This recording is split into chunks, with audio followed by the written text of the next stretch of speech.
పోలింగ్కు మరో గంటే మిగిలింది. సాయంత్రం 6కి పోలింగ్ ముగుస్తుంది. క్యూ లైన్లో ఉన్న వారికి మాత్రమే అవకాశం కల్పిస్తారు.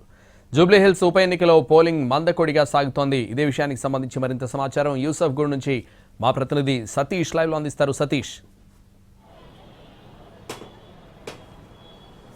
ఎస్ సంతోష్, ఈరోజు ఉదయం నుంచి కూడా పోలింగ్ ఇక్కడ కొంత మందకొడిగానే సాగుతుంది. మనం ఉన్నటువంటి యూసఫ్ కూడా గవర్నమెంట్ స్కూల్లో ఒకే దగ్గర 10 పోలింగ్ బూతులు ఉన్నాయి. 10 పోలింగ్ బూతులకు సంబంధించి కూడా ఇక్కడే ఏర్పాటు చేయడం జరిగింది. మొత్తం 12,000 ఓట్లు ఇక్కడ ఉన్నాయి. 12,000 ఓట్లకు గాను కేవలం 5,000 చిల్లర అంటే 5,000 నుంచి 5,200 ఓట్లు పడ్డట్టుగా అధికారులు చెప్తున్నారు. అధికారికంగా ఇంకా సమాచారం రావాల్సి ఉంది. ఇక్కడ మనం చూస్తున్నటువంటి దగ్గర ఈ ఎంట్రన్స్ నుంచే లోపలికి రావాలి, ఓట్లు వేయాలి. ఉదయం 7 గంటలకు మొదలైనటువంటి ఓటింగ్ ప్రక్రియ మొదలు కాగానే కొంత హడావుడి కనిపించింది. కొంత ఎక్కువ మంది ఇక్కడికి రావడం జరిగింది. కానీ మధ్యాహ్నం తర్వాత చాలా ఖాళీగా కనిపిస్తుంది. ఇక్కడ ఉన్నటువంటి ఈ ప్రాంగణంలో ఈ వైపు ఇక్కడ ఉన్న గవర్నమెంట్ స్కూల్లో ఈ వైపు 5 పోలింగ్ బూతులు, మరొక వైపు 5 పోలింగ్ బూతులు ఉన్నాయి. ఈ 10 పోలింగ్ బూతులలో కూడా ఎక్కువగా పోలింగ్ జరుగుతుందని చెప్పి అధికారులు ఎక్స్పెక్ట్ చేశారు. అందుకు తగ్గట్టుగానే ఏర్పాట్లు కూడా చేయడం జరిగింది. ఇటు వైపు పోలీసుతో పాటుగా పెద్ద ఎత్తున సిఐఎస్ఎఫ్ బృందాలు కూడా ఇక్కడ ఉన్నాయి. ఎలాంటి అవాంఛనీయ సంఘటనలు జరగకుండా పూర్తి స్థాయిలో ఏర్పాట్లు చేయడం అయితే జరిగింది. దీనికి సంబంధించి అధికారులు అయితే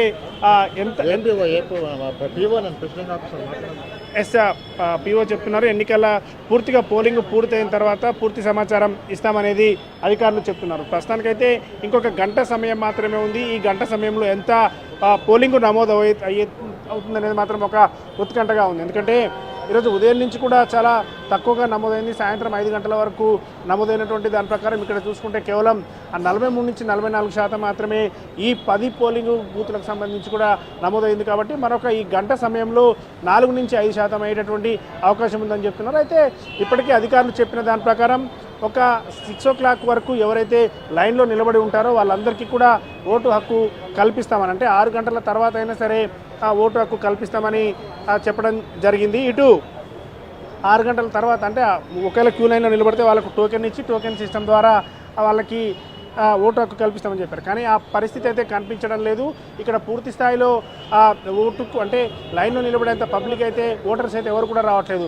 మరొక కీలకమైన అంశం ఇక్కడ చెప్పుకోవచ్చు. ఇక్కడ ఉన్నటువంటి పోలింగ్ బూత్ 271 పోలింగ్ బూత్ ఉంది. ఇక్కడ ఈ 271 పోలింగ్ బూత్లో టెండర్ ఓటు కూడా వేశారు. ఇద్దరు ఓటర్స్ ఇక్కడికి వచ్చిన సమయంలో వాళ్ళిద్దరికీ ఆల్రెడీ వాళ్ళ ఓటు వేసినట్టుగా చెప్పడం జరిగింది. అయితే వాళ్ళు ఓట్లు వేశారు, తాము రాకుండా తమ ఓటు వేరే వాళ్ళు వేశారు కాబట్టి ఖచ్చితంగా తమకు ఓటు కల్పించాలని చెప్పడం జరిగింది. దీంతో వాళ్ళు అక్కడ వాగ్వివాదం కొంత జరిగిన తర్వాత పీఓ ఒక నిర్ణయం తీసుకొని దాన్ని టెండర్ ఓటుగా వచ్చినటువంటి ఇద్దరికి కూడా టెండర్ ఓటుగా మార్చడం జరిగింది. టెండర్ ఓటు ఇద్దరికి అంటే ఆ లోపల ఉన్నటువంటి ఏజెంట్ల అందరూ సమక్షంలో వాళ్ళ అందరి సిగ్నేచర్ తీసుకున్న తర్వాత ఇద్దరికి టెండర్ ఓటుని ఇవ్వడం జరిగింది. 271 ఆ పోలింగ్ బూత్లో జరిగినటువంటి సిచ్యువేషన్. ఈ టెండర్ ఓటు ఈవీఎం కాకుండా బ్యాలెట్ రూపంలో ఉంటుంది. వాళ్ళకి ఈ విధంగా ఇచ్చారు. మొత్తం ఈ 10 పోలింగ్ బూత్లలో ఈ జరిగినటువంటి ఈ సిచ్యువేషన్ తర్వాత ఇంకా అంటే ఈ చివరి నిమిషంలో అంటే చివరి గంటలో ఎంతవరకు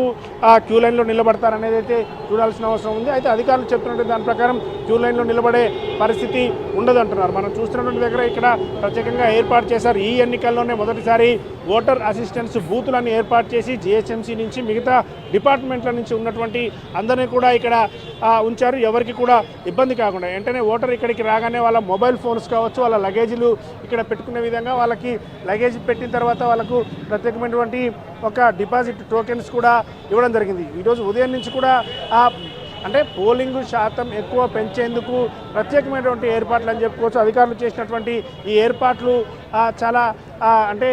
చాలా ఏర్పాట్లు చేసినప్పటికీ ఓటర్ల దగ్గర నుంచి అయితే కొంత స్పందన తక్కువగానే ఉందని చెప్పుకోవచ్చు. ఇప్పుడు చివరి నిమిషంలో ఒక 4 నుంచి 5% ఇక్కడ నమోదయ్యే అవకాశం కనిపిస్తుంది. ఓవరాల్గా చూస్తే జూబ్లీహిల్స్ నియోజకవర్గ పరిధిలో గతంలో సాధారణ ఎన్నికల సమయంలో 47% పోలింగ్ నమోదైంది. అయితే ఆ 47%ని దాటే అవకాశం ఉంది. కానీ 50కి అటు ఇటుగా జరిగే అవకాశం ఉందనేది, పోలింగ్ నమోదయ్యే అవకాశం ఉందనేది ఇక్కడ అధికారులు చెప్తున్నారు.